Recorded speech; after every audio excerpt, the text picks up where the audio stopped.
В середине декабря в Воркуте прошел Кубок Республики Коми по тэквондо в версии ITF и WTF. На Даянг в спортивном зале Дворца творчества детей и молодежи вышли 173 спортсмена из Республики Коми, а также из Лабытнангов и Салихарда. В Сосногорск на соревнования представили 9 спортсменов тренера Алексея Форова.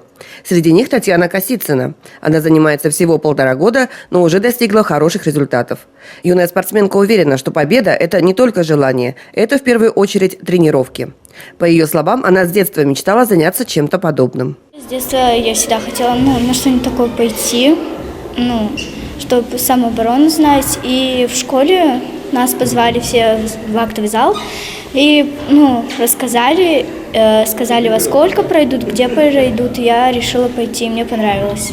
С этих соревнований Татьяна привезла 3 первых места по версии ITF и 1 второе в олимпийской версии.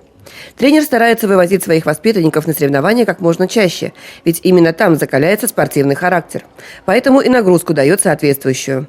Да, не все выдерживают, сетует тренер, но тех, кто своей целью ставит победу, нагрузки не пугают. Но у нас многие ребята подают успехи. Просто бывает, что разные по уровню, то есть, допустим, там по поясам, средний уровень, высокий уровень. То есть, и они тоже там на соревнования делят по поясам. То есть, одна группа, допустим, там с одного пояса, другая с другого пояса.